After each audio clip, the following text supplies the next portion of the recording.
कहानी उन आम घरों की है जहां खाने वाले तो कई, लेकिन कमाने वाला एक मर्द ही होता है। बावजूद इसके उससे उम्मीदें कम नहीं होती। देखिए जी, सामने वाले वर्मा जी कैसी अच्छी तरह से सफाई करते हैं छुट्टी वाले दिन अपने घर की, और एक आप हैं। अरे यार, उनके पास कार है, ऑफिस पास में है और हफ्ते में 2 दिन की छुट्टी होती है, तो फर्क तो पड़ता है ना। मेरी तो शादी ही गलत हो गई। अरे कोई मस्त लड़का मिलता, कमाता भी, घुमाता भी, घर के कामों में भी मदद करता, लेकिन नहीं जी, हमारे वाले को तो कमाने से फुर्सत ही नहीं, और कमाई भी ऐसी कि कोई जरूरत पूरी ही नहीं हो रही है। सुनील बेचारा शीना को देखकर सोचता है कि शीना सही कह रही है। देखने में सुंदर है, घर का सारा काम कर लेती है, उसे तो कोई भी अच्छा लड़का मिल सकता था। क्या सोच रहे हैं? भागने का इरादा तो नहीं है? अरे नहीं मेरी प्यारी बीवी, मैं तो नहीं, पर डर है कि तुम नहीं कहीं भाग जाओ मुझे छोड़कर। शीला सुनील के मुंह से प्यार भरी बात सुनकर मुस्कुराती है। आप भी ना। सुनील एक दिन ऑफिस से घर आता है कि तभी शीना कहती है, सुनिए जी, वो मेरी सहेली आई थी, सारा दिन वो लोग यहीं थे, अब जा रही थी तो मैंने कहा नहीं नहीं, मेरे पति छोड़ आएंगे ना तुम्हें, तो रोक लिया मैंने। सुनील थोड़ी देर कुछ सोचता है, फिर कहता है, ठीक है, मैं कपड़े चेंज करके आता हूँ। अरे तेरे पति को तो लग रहा है कि अच्छा नहीं लगा। अरे नहीं नहीं, ऐसी कोई बात नहीं है, रुको मैं अभी उन्हें घर के कपड़े देकर आती हूँ। शीना अंदर जाती है जहां सुनील पलंग पर लेटा होता है। अरे क्या मजाक है, वो कह रही है कि आपने मुंह बना लिया। सही तो कह रही है, सुबह से अब ऑफिस से लौटा हूँ, एक कप चाय का तो पूछा नहीं, 20 किलोमीटर जाओ और आओ, और फिर कल उसी टाइम पर ऑफिस। अरे यार, मुझे गाड़ी चलानी आती ना तो बोलती भी नहीं आपको, और कौन सा रिक्शा खींच कर जाना है आपको। सुनील अब क्या बोलता। रात देर से आता है और सो जाता है। अगले दिन शरीर दर्द हो रहा है। अरे तो मत जाओ ना ऑफिस, चलते हैं ना मार्केट घूमने, फिर पिक्चर देखेंगे और रात में खाना खाकर घर वापस। सुनील जब सारे दिन की थकान वाला शेड्यूल सुनता है तो वो सीधे सीधे ऑफिस के लिए तैयार हो जाता है। अब आए दिन शीना की डिमांड बढ़ती ही चली जाती है और सुनील उसको पूरा भी करता। लेकिन एक दिन, ए जी मेरा भाई आ रहा है, उसे 2 लाख रुपए की जरूरत है। हाँ तो मैं क्या करूं शीना, मेरे पास इतने रुपए नहीं है। हाँ हाँ पता है नहीं है, लेकिन किसी से लेकर तो दे सकते हो ना। अरे मैं किससे मांगू, मेरे तो जानने में भी कोई नहीं है जिसके पास इतनी बड़ी रकम हो।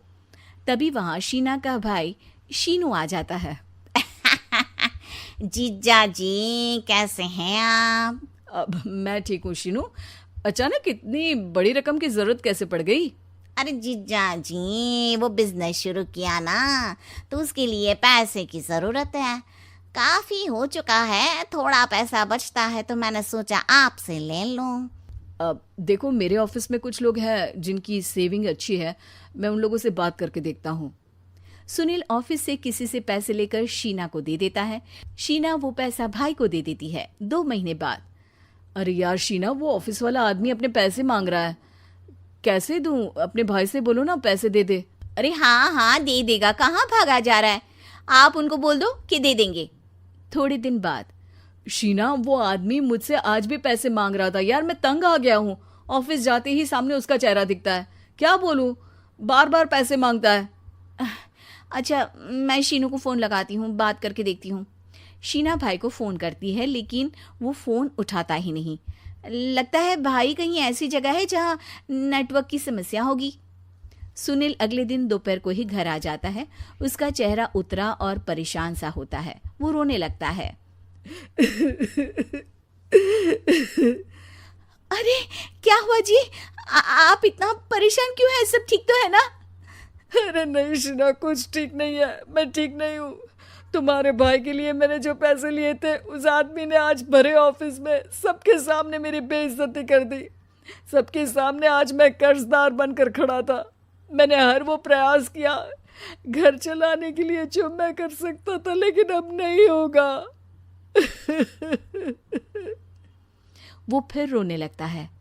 अरे आप तो औरतों की तरह रो रहे हैं, मर्द हैं आप। क्यों, आदमी के सीने में दिल नहीं होता, या फिर वो इंसान नहीं मशीन होता है? अरे मैं थक चुका हूँ शीना, तुम समझती क्यों नहीं? मैं भी शारीरिक और मानसिक रूप से थकता हूँ, मैं भी आराम करना चाहता हूँ, सुकून चाहता हूँ। मैं अब कुछ नहीं कर सकता। कुछ नहीं। वो बैठ जाता है। शीना पति को हैरान परेशान देखकर चुप हो जाती है। अगले दिन, सुनिए, ये लीजिए 2 लाख रुपये, उस आदमी को दे दीजिए और बोल दीजिए कि आज के बाद किसी को पैसे के लिए बेइज्जत ना करे। सुनील पैसे देखकर राहत की सांस लेता है। अरे शीना, तुमने तो मेरा बहुत बड़ा काम कर दिया। अब मैं शान से ऑफिस जा सकता हूँ। लेकिन ये पैसे आए कहाँ से? ये पैसे मैंने अपने गहनों को गिरवी रख कर लिया है। तुम ठीक रहो, निश्चिंत रहो, मैं बस यही चाहती हूँ। मुझे माफ़ करना, पर अब मैं समझ चुकी हूँ कि मर्द को भी दर्द होता है।